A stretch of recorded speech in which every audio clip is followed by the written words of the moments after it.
நம்ம பேஜில் first time போடுற லாங் வீடியோ மண்சட்டி மீன் குழம்பு எப்படி பண்ணுறதுன்னு பார்க்கலாமா? அதுக்கு 10லிருந்து 15 சின்ன வெங்காயத்தை ஒரு பல்ஸ் மோட் போட்டு எடுத்து வச்சுக்கிட்டேன். அதே மாதிரி 2 மீடியம் சைஸ் தக்காளியும் மைல்டாக அரைச்சி வச்சாச்சு. இப்போது மண்சட்டியை எடுத்து அடுப்பில் வச்சு ஆன் பண்ணிக்கோங்க. சட்டி மைல்டாக சூடானதுக்கப்புறம் அதில் 2 டேபிள் ஸ்பூன் கடலை எண்ணெய், 1 டேபிள் ஸ்பூன் நல்லெண்ணெய் போட்டு கொஞ்சம் சூடுபடுத்திக்கலாம். அதில் 1/2 டேபிள் ஸ்பூன் சீரகம், கொஞ்சம் வெந்தயம் போட்டு பொரிய விட்டுக்கலாம். இதில் ஃப்ரெஷ்ஷான கருவேப்பிலை 2 கொத்து உருவி போட்டு நல்லா பொரிய விடுங்க. இது நல்லா பொரிஞ்சதுக்கப்புறம் நம்ம ஆல்ரெடி பல்ஸ் மோடில் போட்டு வச்ச சின்ன வெங்காயத்தை அதோட ஆட் பண்ணிக்கலாம். இப்போ எல்லாத்தையும் ஒன்றா கலந்து விட்டுக்கலாம். சின்ன வெங்காயம் நல்லா கோல்டன் எல்லோ ப்ரௌன் கலரில் வரணும். இதோட ஒரு சிட்டிகை மஞ்சத்தூள், கொஞ்சம் தேவையான அளவு உப்பு போட்டு நல்லா வதக்கிக்கலாம். இந்த மாதிரி நல்லா வதங்கணும். எண்ணெய் கொஞ்சம் அதிகமாக இருந்தால் தான் மீன் குழம்பு நல்லாயிருக்கும். ஸோ இந்த மாதிரி வதங்கினதுக்கப்புறம் 3 பெரிய சைஸ் பச்சை மிளகாவை கீரி உள்ளே சேர்த்துக்கலாம். நான் யூஸ்வலாக மீன் குழம்புக்கு பச்சை மிளகா தான் சேர்ப்பேன். அதோட ஃப்ளேவர் ரொம்பவே நல்லாயிருக்கும். இந்த மாதிரி நல்லா எல்லாம் வதங்கினதுக்கப்புறம் நம்ம அரைச்சி வச்ச தக்காளியை அதோட சேர்த்துக்கலாம். எல்லாத்தையும் ஒன்றா சேர்த்து இந்த மாதிரி வதக்கும் போது ஆயில் தனியாக பிரிஞ்சு வரும். ஸோ தட் அது நல்லா வதங்கிட்டு இருக்குதுன்னு அர்த்தம். இப்போ நம்ம இதில் மசாலாலாம் ஆட் பண்ணிக்கலாம். 1 டேபிள் ஸ்பூன் மிளகாத்தூள், 2 டேபிள் ஸ்பூன் கொத்தமல்லி, 2 டேபிள் ஸ்பூன் குழம்பு மிளகாத்தூள் எல்லாத்தையும் ஒன்றா ஆட் பண்ணி கலந்து விட்டுக்கலாம். இந்த மாதிரி கலந்து விடும்போது நம்மளுக்கு எண்ணெய் தனியாக பிரிஞ்சு வர்றது நல்லா தெரியும். வதங்கட்டும்.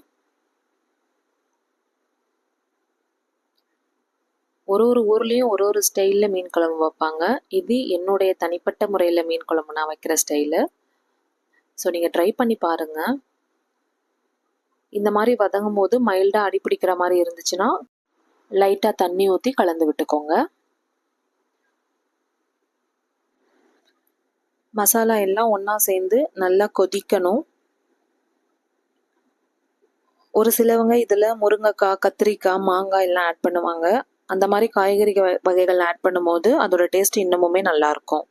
உங்ககிட்ட ஏதாவது காய்கறிகள் இருந்துச்சுன்னா அதையும் நீங்கள் ஆட் பண்ணிக்கலாம்.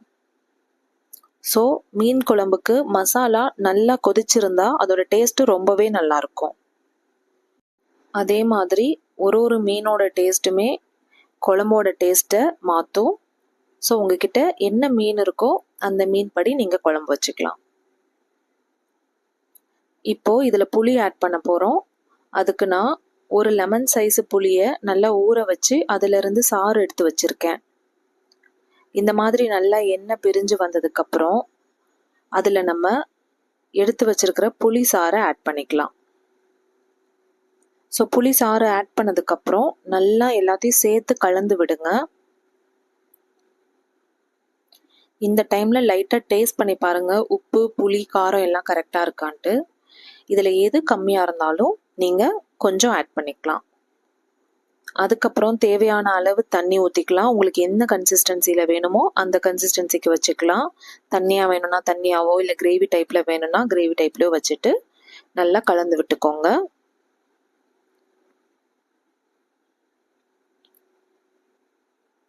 இந்த மாதிரி எல்லாம் ஒன்றா கலந்ததுக்கப்புறம் குழம்பு நல்லா கொதிக்க ஆரம்பிக்கும். நான் இன்னைக்கு 1/2 கிலோ மீனை நல்லா வாஷ் பண்ணி எடுத்து வச்சுருக்கேன். இந்த மாதிரி குழம்பு கொதிக்கும் போது நம்ம ஒரு பீஸ் மீனாக ஆட் பண்ணிக்கிறோம். ஸோ மீனோட தலைப்பகுதி, வால் பகுதி மட்டும்தான் யூஸ் பண்ணுவாங்க யூஸ்வலி.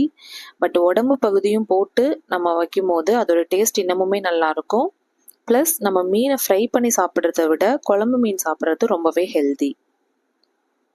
ஸோ எல்லா மீனையும் ஒன்றோட ஒன்று மோதாமல் மெதுவாக குழம்புல ஆட் பண்ணி அது மேலே கொஞ்சம் குழம்பு எடுத்து ஒவ்வொரு பீஸ் மேலேயும் ஊற்றி லைட்டாக மூடி வச்சுருங்க. மூடி ஒரு 5 to 7 minutes 5 to 7 நிமிஷம் நல்லா கொதிக்க விடுங்க. ஸோ கொதிச்சதுக்கப்புறம் பார்த்தீங்கன்னா மேலே தனியாக எண்ணெய் பிரிஞ்சு வந்திருக்கும். மீன்லாம் பார்க்கும்போது நல்லா வெந்த மாதிரி இருக்கும். ஸோ இப்போ நம்ம சாப்பிட ரெடி ஆயிடலாம். நான் நல்லா சுட சுட சாதம் வடித்து வச்சுருக்கேன். அதை போட்டு அதில் நம்ம செஞ்ச மீன் குழம்பை எடுத்து ஆட் பண்ணிக்கலாம். ஸோ பார்க்கும்போதே எப்படா சாப்பிடும் போல் இருக்குது. ஸோ மீன் குழம்பை ஊற்றியாச்சு. அடுத்தது பாறை மீன் ஃப்ரை பண்ணி வச்சுருக்கேன், அதையும் வச்சுக்கலாம். இந்த பாறை மீன் ஃப்ரையோ ஈஸியாக எப்படி பண்ணுறதுன்னு ஷார்ட்ஸில் போட்டிருக்கேன், 3 இன்க்ரீடியன்ட் வச்சு. ஸோ அதை வேணால் பாருங்கள். இப்போது சாப்பிட்றலாமா? டேஸ்ட் பண்ணிடலாமா? சாதத்தை கொஞ்சமாக எடுத்து மீன் குழம்பு கூட நல்லா பிசைஞ்சு ஃபிஷ் ஃப்ரையை சைடில் வச்சுட்டு சாப்பிட்ற வேண்டியது தான். ஸோ ரொம்ப சிம்பிளாக லஞ்ச் முடிச்சாச்சு. கண்டிப்பாக இந்த ஸ்டைலில் மீன் குழம்பு ட்ரை பண்ணி பாருங்கள், உங்களுக்கு பிடிக்கும். இந்த மாதிரி நிறையா டிஷ்ஷஸ்க்கு நம்ம பேஜை, நம்ம சேனலை சப்ஸ்கிரைப் பண்ணிக்கோங்க. நிறையா வீடியோஸ் வந்துட்டுருக்கு. Thank you so much.